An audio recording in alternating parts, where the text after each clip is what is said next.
What's up guys, my name is Trey Drexel. I'm a 6-year overseas basketball player. I'm gonna take you guys through a full week of weight training specific for basketball that I use during the summer alongside my basketball skill workouts that I think will maximize your off-season gains and get you the best results going into next season.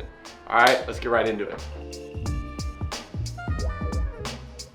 Before every lift, I start with 15 to 20 minutes of prehab and mobility work. This routine is pretty standardized, meaning I do relatively the same thing every day with some minor adjustments depending on what type of lift it is that day. It's also important to note that my mobility routine is individualized, meaning it's specifically built for me and my body. Maybe you're a big man that has really tight hips, or maybe you're a small guard that never has knee pain.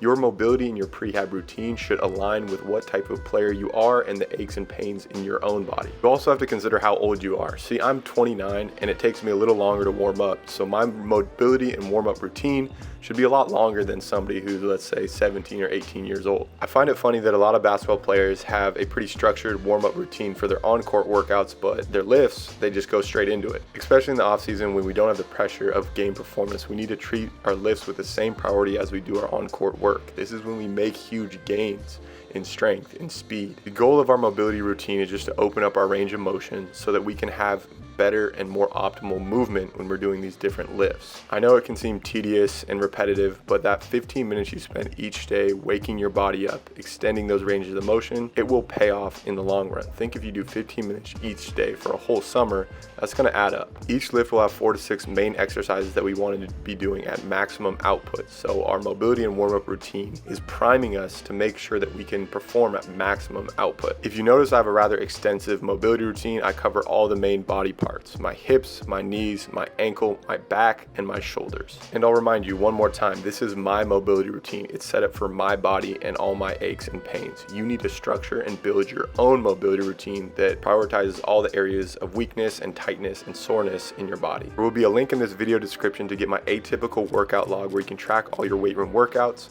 In that workout log, you will have a mobility bank where it has a bunch of different exercises for different body parts, and you can pick and choose and build your mobility routine. For the first lift of the week, we start with a power lift in the lateral plane of motion. When I say power lift, that means that we want to lift heavy weights as fast as possible. We want each rep to be as close to maximum output as possible. For this lift, I'll be choosing weights that are pretty difficult, about an 8 out of 10 on the effort scale. When I say the lateral plane of motion, I mean forward and backward. So for example, in this dumbbell chest press and this dumbbell row, if I was standing up, these movements would be in the forward-backward plane of motion or the lateral plane of motion. These weights that I chose, even though they're relatively heavy for me, my intention is to move them aggressively and fast. Now I know some of these repetitions, it doesn't look like the weights are moving fast, but if my intention is to move them fast, that's enough to get the adaptations that we want from these lifts. Now when I say fast, that doesn't mean that we do it out of control. We still want to be in control, so sometimes we have to sacrifice small amounts of speed for higher quality movement. Our 2 power lifts will also be our hardest lifts of the week, so I like to pair these days with light on-court work. You want to make sure during these lifts you're fresh and able to be explosive. It's a recipe for burnout if we're pairing really hard lifting sessions with really hard on-court workouts. Try and vary and complement the workouts together. I did this shoulder burnout at the end because yes, we have to lift for on-court performance, but sometimes we need to lift for aesthetics too. We need to look the part as much as we play the part. We finished the workout with these heavy hip thrusts. This is one of my favorite lifts because it really trains that hip drive forward that is so essential to sprinting fast and changing directions. Notice the power that I'm driving this weight up. Make sure that your core is tight here so you don't risk a lower back injury.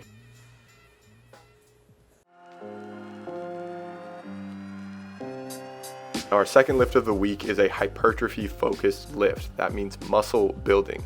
When we're doing this all with pushing movements. Hypertrophy lifts are naturally less dynamic than power workouts. These workouts are more about feeling the pump, feeling the burn, and building up your armor, building up your strength. During hypertrophy days, I like to sprinkle in these isometrics like this goblet squat hold to give back to my joints and tendons. Here's the full workout for the day. If you want the full week of weight training as a pro basketball player in an easy to read PDF, I'll put a link in the description and it'll give you access to all my free workouts, reps, sets, all that. Also, if you want a tangible place to track all your off-season weight room workouts, there'll be a link in the description where you can get that same little notebook that I track all my workouts in. During hypertrophy or strength days, there'll be more reps per set. And the goal is not to move the weights super dynamically. We want more time under tension. That's the key to building more muscle. In the day, we do these tricep pull downs to get our Andre Iguodala arms, and then we finish with some bent knee calf isos to strengthen both our ankle and knee joint in tandem.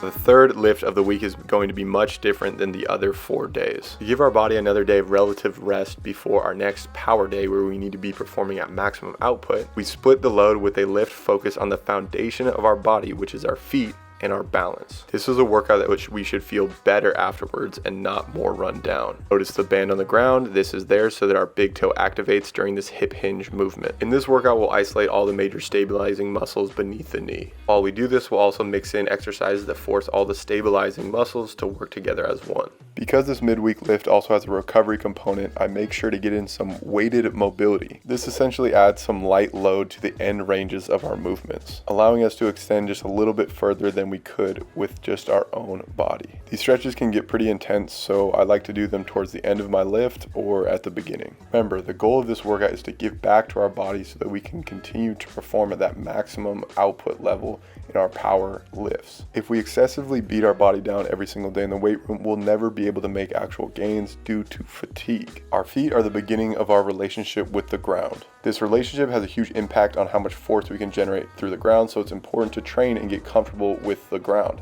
That's why I'm doing these grounding movements like bear crawls and tiptoe walks. Notice a huge difference in the position of my foot in these two movements. One, it's fully flexed, and the other, it's fully extended. After some grounding movements, we got into some balance work. The goal on these kettlebell swings is to keep your knees stable and have your foot and ankle do the balance work and react to the different movements of the weight. On these kettlebell halos, it's essentially the same thing, but now my heel is elevated, so my toes are having to work even harder to stabilize that knee. And finally, some prone plank toe touches to begin this final core burnout to finish this workout. On recovery lifts like today, I would like to really hit my core because when my core feels strong, the rest of my body reacts accordingly. The core section of today's workout was all done on the physio ball. Instability of this physio ball requires your core to remain activated to do any of these movements. I do 10 to 15 reps of each of these movements with no rest in between, about one set, and you're probably going to be pretty burnt out. And to finish our core section, we do these hanging movements, these leg lifts, and these knee ups. These are great for hip flexor strength, as well as the relationship between our upper and lower body. To put all of our balance and footwork into one final exercise, we do these foot planks. These are great for arch strength as well as big toe control. This is sort of like the final boss of the workout. Your feet should be burning after these.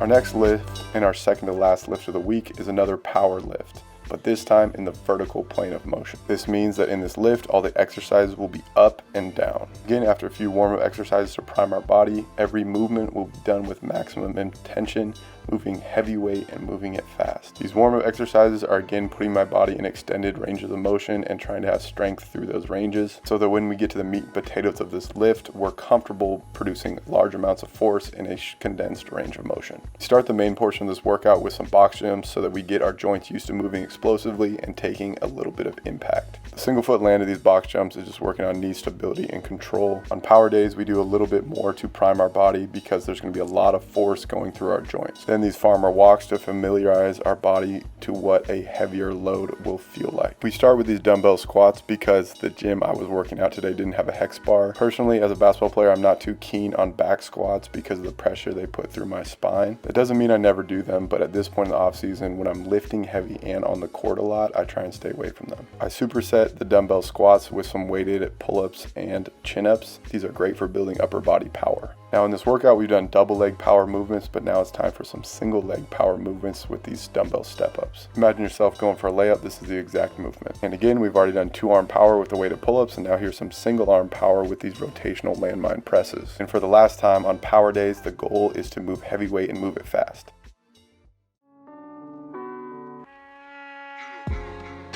And for the final lift of the week, it's another hypertrophy day, but this time with pulling movements. Hypertrophy days mean strength building, so push your weights, but always prioritize time under tension rather than moving the weight fast. Typically on pull days, most of your movements will be with your hamstrings, your biceps, and your back. I'm a big fan of these PhysioBall eccentric hamstring curls going from 2 legs to 1 leg, because It really forces you to be strong through an extended range of motion and with a lot of instability. Again, on hypertrophy days, there's more reps in each set. So for the lat pull downs, I was doing 12 reps, and for these single leg good mornings, I did 8 reps on each leg. Notice how I'm trying to control myself through the full movement. Pull days are really important because they primarily focus on your posterior chain. A ton of hoopers have a huge imbalance between their posterior and anterior chain because basketball is primarily played on your toes, moving quickly, and that's why a lot of basketball players have knee pain. The stronger you can get your posterior chain, the less load goes on your knees, the less knee pain you have. These single leg glute holds do exactly that. They force your hamstring gluten back to all fire in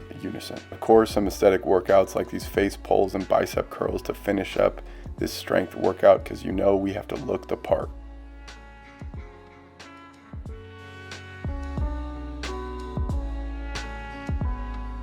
All right, that is a wrap on a full week of weight room training that I do in my off season as a professional basketball player. If you want access to all these workouts in a simple, easy to read PDF, there's a link in the description. You just put in your email and you get access to all my free workouts that includes this week of weight room training. If you guys enjoyed the video, make sure you hit that like and subscribe button. And as always, get uncomfortable and live atypical. Cheers. She said, yeah, I know. Wish I can make it easier. I just know right and wrong.